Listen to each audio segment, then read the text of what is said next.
Hi friends, welcome back to our channel. இன்றைக்கி நம்ம இந்த மாதம் வந்து புரட்டாசி.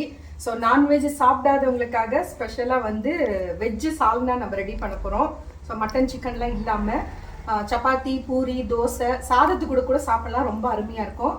நான் செய்கிற மெத்தடில் ட்ரை பண்ணி பாருங்கள். ஸோ நம்ம வந்து குக்கரில் தான் செய்ய போகிறோம். இதுக்கு வந்துட்டு நான் கொஞ்சமாக எண்ணெய் போட்டுக்கலாம். ஒரு டேபிள் ஸ்பூனுக்கு நான் எண்ணெய் ஊற்றிருக்கேன். ஸோ எண்ணெய் காயட்டும். எண்ணெய் காஞ்சதும் இது வந்து கொஞ்சம் நல்லா நம்ம மசாலாலாம் போட்டு செய்ய போகிறோம். அப்போ தான் உங்களுக்கு வந்து அந்த டேஸ்ட்டும் நல்லாயிருக்கும். ஒரு பிரிஞ்சி இலை சேர்த்துக்கலாம், மராட்டி மொக்கு, ஒரு 2-3 இதுக்கு லவங்கம் எடுத்திருக்கேன், ஒரு 2 ஏலக்காய் போட்டுக்கலாம், ஒரு 2 பட்டை பீஸும் சேர்த்துக்கலாம், ஒரு அன்னாச்சி பூ. ஸோ இது வந்து கொஞ்சம் பொரியட்டும். சோம்பு வந்து நம்ம தேங்காய் அரைக்கும் போது அது கூட சேர்த்து அரைச்சிக்கலாம். எனக்கு வந்து அந்த சோம்பு வந்து சேர்த்து சாப்பிட்றது பிடிக்காது. உங்களுக்கு வேணுன்னா நீங்கள் இதில் கொஞ்சம் போட்டுக்கோங்க. ஸோ இது வந்துட்டு நான் வந்துட்டு இந்த மசாலா ஐட்டம்ஸ்க்கு மட்டும் தனியாக வந்து வச்சுருக்கேன். டக்குன்னு எடுத்து போடுறதுக்கு ஈஸியாக இருக்கும். ஸோ இது பொரிய ஆரம்பிச்சிடுச்சு. இதுக்கு வந்து நான் ஒரு 4 வெங்காயம், மீடியம் சைஸ் வெங்காயம் வந்து பொடியாக கட் பண்ணி வச்சுருக்கேன். நம்ம குக்கரில் பண்ணுற பர்பஸ் என்னென்னா நல்லா வந்து கிரேவி வந்து ஸ்மாஷ் ஆகிட்டு வரும், இதெல்லாம் நம்ம போட்டதெல்லாம். ஸோ அதுக்காக தான். ஸோ இது பொரிஞ்சிடுச்சு. வெங்காயம் சேர்த்தேன்னா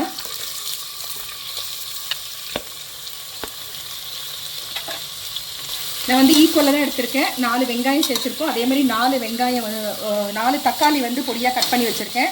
வெங்காயம் கொஞ்சம் நல்லா வதங்கட்டும்.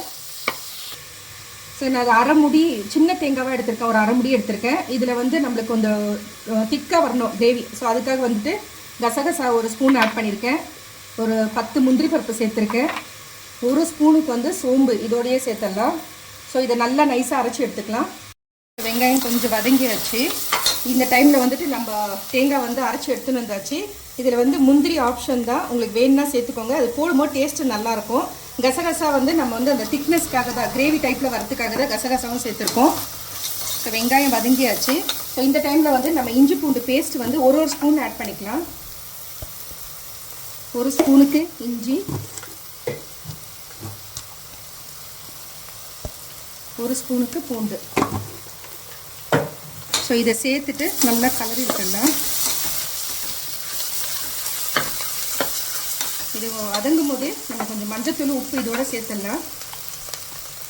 ஒரு அரை ஸ்பூனுக்கு மஞ்சத்தூள். வெங்காயம் வதக்கும் போதே நம்ம உப்பு சேர்த்தா கொஞ்சம் நல்லா சீக்கிரம் வெங்காயம் வதங்கும். ஸோ இதுக்கு தேவையான அளவு உப்பு சேர்த்துடலாம். சேர்த்துட்டு இது நல்லா வதக்கி விடுங்க.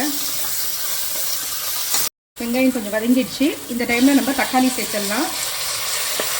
தக்காளி சேர்த்துட்டு கிளறி விட்டுருங்க. கொஞ்சம் வதங்கட்டும். ஏன்னா குக்கரில் போடுறதுனால ரொம்ப நேரம் வதக்கணும்னு அவசியம் இல்லை. கொஞ்சம் வதங்கட்டும். தக்காளி நல்லா கொஞ்சம் வதங்கியாச்சு. ஸோ இந்த டைமில் வந்துட்டு நம்ம புதினா வந்து ஒரு கைப்பிடிக்கு எடுத்திருக்கேன், பொடியாக கட் பண்ணி வச்சுருக்கேன். ஸோ அதையும் சேர்த்துடலாம். புதினா போட்டிங்கன்னா இன்னும் நல்ல வாசனை, நம்மளுக்கு சால்னான்னு சொல்கிறதுனால அந்த நான்வெஜ் ஃப்ளேவர் வரும். அதுக்காக தான். ஸோ இது சேர்த்து நல்லா வதக்கி விட்டுட்டு கரம் மசாலா ஆட் பண்ணிக்கலாம். ஒரு ஸ்பூனுக்கு கரம் மசாலா.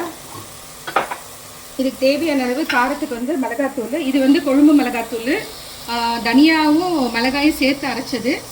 ஸோ இது வந்து நான் 2 போட்டுக்கிறேன், 2 ஸ்பூனு. தனித்தனியாக இருந்துச்சுன்னா நீங்கள் ஒரு ஸ்பூனுக்கு வந்து ஆட் பண்ணிக்கோங்க. இதை நான் மிக்ஸ் பண்ணி அரைச்சி வச்சுருக்கேன். நான் எல்லாத்துக்குமே இது தான் போடுவேன். ஸோ அதனால் அதை சேர்த்தாச்சு.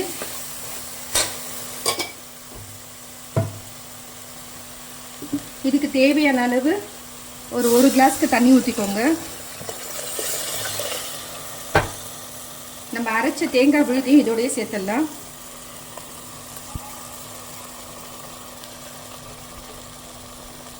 அந்த ஜாரில் கொஞ்சம் தண்ணி விட்டுட்டு அதையும் கலந்து இதோட சேர்த்துடலாம்.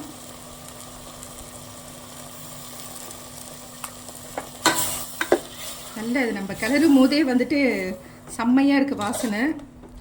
Perfect combination. இட்லி, தோசை, பூரிக்கெல்லாம் தொட்டுன்னு சாப்பிட்றதுக்கு ரொம்ப அருமையாக இருக்கும். ஸோ நான்வெஜ் இல்லைன்ற கவலை இல்லை, அதே டேஸ்ட்டில் இருக்கும் உங்களுக்கு. அவ்வளோதான். இதை கலந்து விட்டுட்டு ஒரு 2 விசில் வச்சுட்டு ஆஃப் பண்ணிடலாம். குக்கர் மூடிட்டு ஒரு 2 விசில் வரட்டும், ஆஃப் பண்ணிடலாம். இப்போ விசில் அடங்கிடுச்சு, நம்ம எடுத்துடலாம்.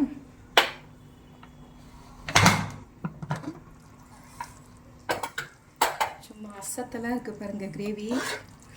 வாவ். நமக்கு வேணும்னா இன்னும் கொஞ்சம் தண்ணி ஊற்றிக்கலாம், இல்லை இந்த திக்கே போதும் அப்படின்னு நினச்சா இது அப்படியே பண்ணிக்கலாம். இது வந்து நம்ம ஆல்ரெடி இதில் நிறைய வந்து ஜாஸ்தி வேகிற ஐட்டம் நம்ம எதுவும் சேர்க்கல, வெறும் வெங்காய தக்காளி தான். ஸோ அதனால் ஜாஸ்தி நேரம் இன்னும் கொதிக்கணும்னு அவசியம் கிடையாது, பர்ஃபெக்டாக ரெடி ஆகிட்டுருக்கு. உங்களுக்கு தண்ணி வேணும்னா கொஞ்சம் சேர்த்துக்கலாம், இல்லை இந்த திக்னஸ் இருந்துச்சுன்னா அப்படியே சேர்த்துக்கோங்க. இதில் கொஞ்சம் வந்து கார்னிஷ்க்கு நம்ம கொத்தமல்லி கொஞ்சம் தூவிடலாம். சேர்த்துட்டு நல்லா கலந்து விட்டுட்டு, சரியான டேஸ்ட்டாக இருக்குது. அந்த வாசனை ரொம்ப நல்லாயிருக்கு, அதுலேயே அப்படியே சாப்பிட்ட மாதிரி ஆயிடுச்சு எனக்கு. ஸோ இதில் நான் கப்பில் வச்சு காட்டுற பாருங்கள். நான் வந்து சப்பாத்தி போட்டு வச்சுருக்கேன். ஸோ சப்பாத்திக்கு தொட்டுன்னு சாப்பிட்ற மாதிரி.